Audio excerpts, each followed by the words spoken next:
Hi friends, I am Imran Ali. Today my topic of discussion is modes of acquisition of property. But before moving towards the topic, let me remind you, please don't forget to like and subscribe my YouTube channel. The term property is commonly used to define the objects which are owned. In other words, property denotes those things in which right of ownership can be expanded. The term property includes both living and non-living things.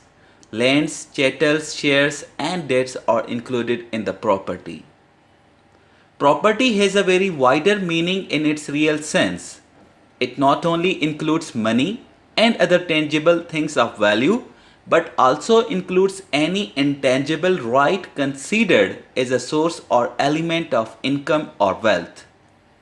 The right and interest which a man has in lands and chattels to the exclusion of others. Meaning of property. The English word property derives either directly or through French propriété from Latin proprietas, which means the peculiar nature or quality of a thing, and ownership. Most of us often confuse the term ownership and possession and use them as synonyms. However, in law, both these terms have distinct legal definitions that are quite distinguished. Ownership involves the absolute rights and legitimate claim to an object. It means to own the object by the owner.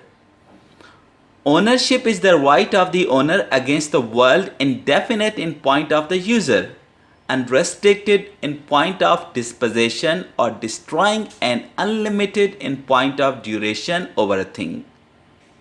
The transfer of ownership is a technical and long process and involves conveyance, whereas possession is more the physical control of an object.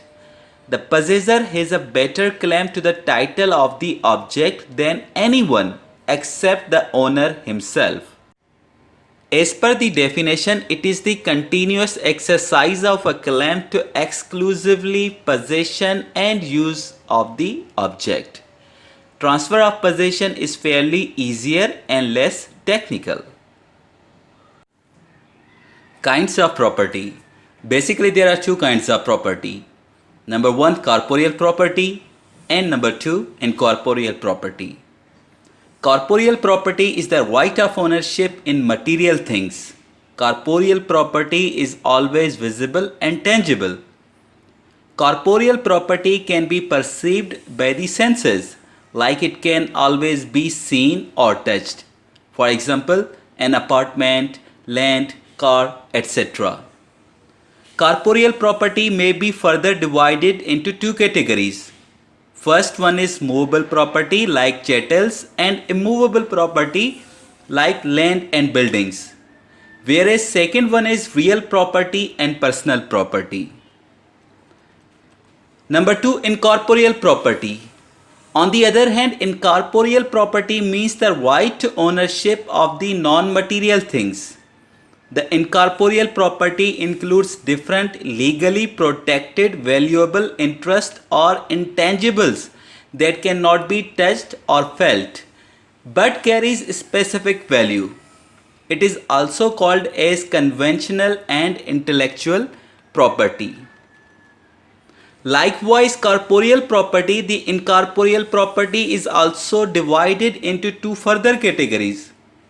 First one is jura in re propria, for example, copyright, trademark, patent, and second one is jura in re aliena, for example, mortgage, lease, etc. Modes of acquisition of property. According to Selmont, there are four kinds of acquisition of property.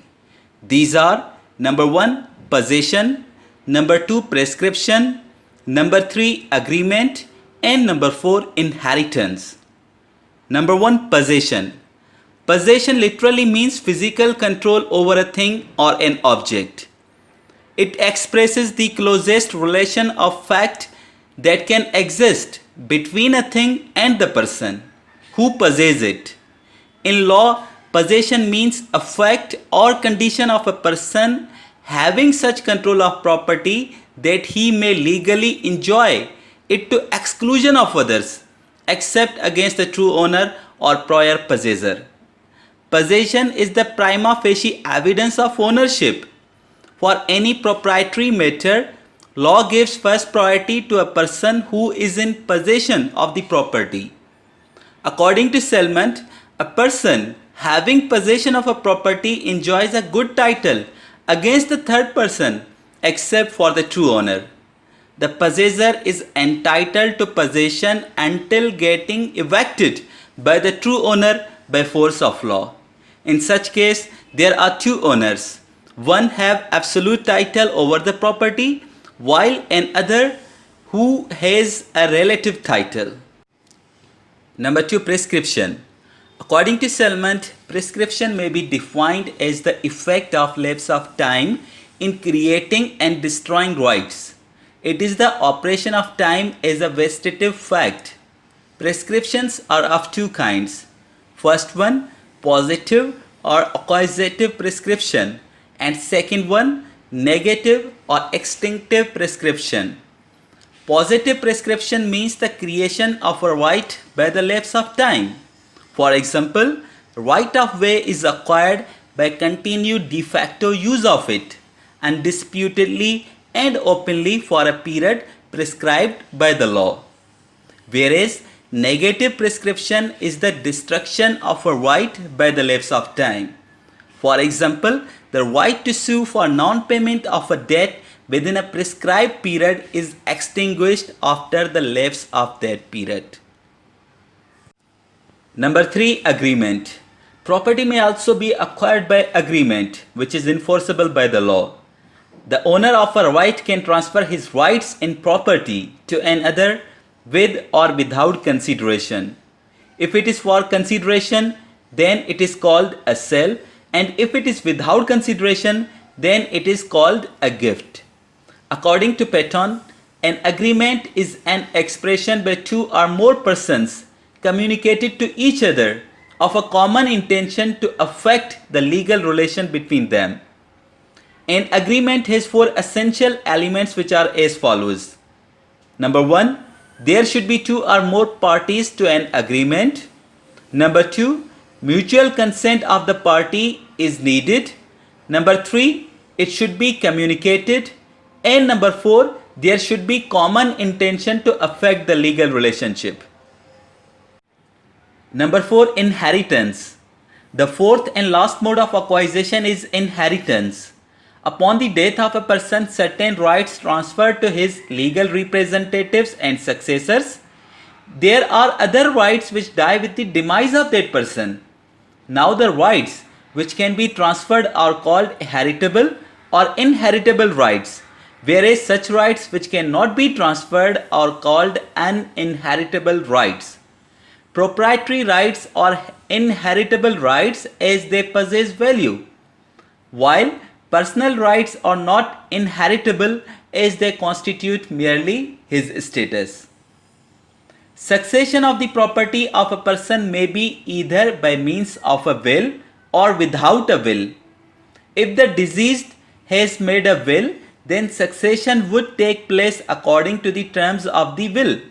But if there isn't any will, then succession will take place by the operation of the law, which is known as non-testamentary succession. In the case there are no any legal representatives of the deceased, then his property will be taken by the state. So that's all for today. Till next video, take care. Allah Hafiz.